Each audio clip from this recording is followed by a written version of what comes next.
रामदेव जी, जिस तरीके से बहुत सारे काम पहली बार ये सरकार भी कर रही है, इतना दमनात्मक काम हमारे अंदाज से दुनिया के इतिहास को अगर उठा दिया जाए तो किसी भी एक साधारण से आंदोलन को, एक साधारण से मार्च को रोकने के लिए ड्रोन से बम बरसाए जाएं, गोले फेंके जाएं, आंसू के गोले फेंके जाएं, ये भी शायद ये पहली बार हो रहा है हमारे देश में।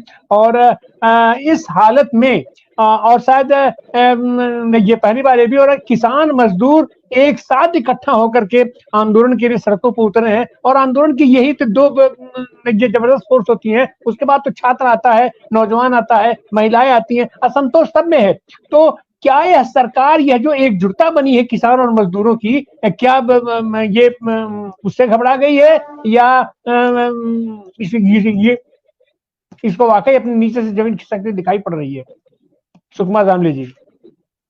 जी, ये तो देखेंगे जब वो इलेक्शन होता है तो। लेकिन लोगों तक जाना ये हमारा मकसद है। ये जो 16 फरवरी की हड़ताल है, इसमें हमारी गवर्नमेंट से कोई भी मांग नहीं है। इनसे हम कुछ अपेक्षा नहीं करते हैं। हमें इनको हटाना यही एक मुद्दा है। जो यहाँ के हमारे मुद्दे, जैसे मैंने पिछले चरण में बोला कि एग्जाम्पल के लिए ओल्ड पेंशन स्कीम, ये हमें चाहिए, हमारा कहना है। तो ये सरकार उसके खिलाफ ही है, दोगलापन करती है। महाराष्ट्र में उनका जो देवेंद्र फडणवीस है, तो वहां जब स्टेट गवर्नमेंट की हड़ताल इसी मुद्दे पर हुई तो बोला कि ठीक है, हम एक कमेटी करते हैं, ये भी करते हैं। और जब राजस्थान में चुन के आए तो उनका पहला ये था कि ओपीएस जो पिछली सरकार ने किया था वो उसको हम निरस्त करेंगे। तो इधर उधर बोलना ये उनका काम ही है। लेकिन वो डिमांड है लोगों की, और इनसे अपेक्षा नहीं है कि ओपीएस ये दिलाएंगे। ये एनपीएस इन्होंने ही लाया था, वाजपेयी के कार्यकाल में इन्होंने ही लाया था। तो ये इनसे अपेक्षा नहीं है। 4 लेबर कोड निरस्त करो, ये हमारा कहना है। इन्होंने लाया है, इनसे अपेक्षा नहीं है। इनको बदले तो ये सब नीति बदल सकती है, ये पॉलिसी बदल सकती है, ये हमारा कहना है। So prime task is to remove them. उनको डिथ्रोन करना, हकाल देना वहां से, यही एक मुद्दा है। ये कहते हैं कि हम क्या नारी शक्ति का सम्मान करते हैं। इतने सारे इन्होंने ये किए हैं नारी के खिलाफ, जिसकी कोई जैसा उन्होंने वो 30% रिजर्वेशन किया। ये किसको बोल रहे हैं? हमको हिस्ट्री मालूम है ना। जब गीता मुखर्जी ने ये प्राइवेट बिल लाया था तो वो उमा भारती थी, जो वो in the well of the house जाकर उन्होंने वो कागज फाड़े थे। उन्होंने कहा था कि ये बिल्कुल नहीं करने देंगे। ये सब उन्होंने किया है। अब उसके बावजूद अब कह रहे कि हमने वो किया। जब होना है तो वो 2029 तक होगा नहीं। ऐसे सब जो एक्सपर्ट्स हैं कि इसके लिए अमेंडमेंट करना पड़ेगा वगैरह वगैरह, सब जानते हैं जो। तो ये नहीं होने वाला। लेकिन ये जुमलेबाजी करते हैं। जैसे अभी आपने पहले चरण में सुना कि डॉक्टर स्वामीनाथन को ये दिया भारत रत्न, तो उनका कहना है कि हमने सब फार्मर्स को खुश कर दिया। ये क्या बकवास है? उन्होंने जो कहा था कि इनको एमएसपी मिलना चाहिए C+50%, वो नहीं दे रहे।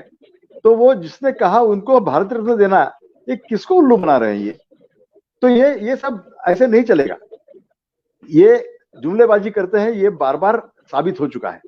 और ये मोदी सरकार की गारंटी करके जो आ रहा है उसको, तो एक आपको ये बोल दूं, एक इंसिडेंट जो हुआ महाराष्ट्र में, ये इनका ऐसा एलईडी वाला स्क्रीन वाला एक टेम्पो कोल्हापुर के एक छोटे से गांव में गया कि जिसके ऊपर लिखा था मोदी सरकार की गारंटी। तो वहां एक यंग बॉय, उसने वो रोक दिया कि बोला कि ये मोदी सरकार की गारंटी क्या है? हम जानते हैं भारत सरकार या गवर्नमेंट ऑफ इंडिया, मोदी सरकार क्या है? ये एक आदमी का जाहिरात करने के लिए आप हमारा पैसा इस्तेमाल कर रहे हैं। हम इसको जाने नहीं देंगे यहाँ से। ये एक तो लौट जाए या इसको उतारे। तो वहां बीजेपी वाले लोग आ गए, हमारा टेम्पो क्यों रोका, हमारा, हमने बिल्कुल नहीं रोका। मोदी सरकार जो लिखा है इसको हम विरोध कर रहे हैं, इसको हटाओ। उसको लिखो कि भारत सरकार की गारंटी या गवर्नमेंट ऑफ इंडिया की गारंटी, मोदी सरकार हम नहीं चलने देंगे, ये इसको हटाओ।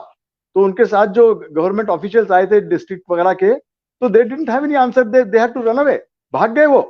उसके बाद ये एक ये चला वहां, एक lot of people in that area pick this up कि ये नहीं चलेगा। लेकिन हम यहाँ देखते हैं अभी भी बेशर्मी से तमाम पेपर फ्रंट लाइन पे छाप रहे हैं मोदी सरकार की गारंटी। यहाँ हम दिल्ली मेट्रो में जाते हैं तो वहां वो जाहिरात आती है मोदी सरकार की गारंटी, ये गलत है, दिस इज नॉट करेक्ट। और ये जो कहा जा रहा है आजकल कि स्वच्छ सरकार है, बाकी सब सब भ्रष्ट है, मोदी के जो ये आते हैं वक्तव्य आते हैं, तो इनके जैसा भ्रष्ट कोई है नहीं, totally corrupt to the core, ऐसे लोग हैं ये सब लोग अभी जान गए हैं कि जिस प्रकार से कर रहे हैं। आज तक मैंने सुना 411 एमएलए जिन्होंने खरीदे हैं, 6 सरकारें गिराई है, जो ये चुनकर नहीं आए थे उनको वो चुने हुए को गिराया, खरीदा और अपनी सरकार बनाई, 6 सरकारें हैं ऐसी। तो अब ये क्या कह सकते हैं कि ये करप्ट नहीं है? यहाँ का एक बवाल उठा, दिल्ली सरकार के कुछ लोगों को खरीदने की कोशिश चल रही है, ऐसा उन्होंने कहा अरविंद केजरीवाल ने, और उसने कहा कि 25 करोड़ एक एक को दिया जा रहा है जो एमएलए है, तो ये चल रहा है। तो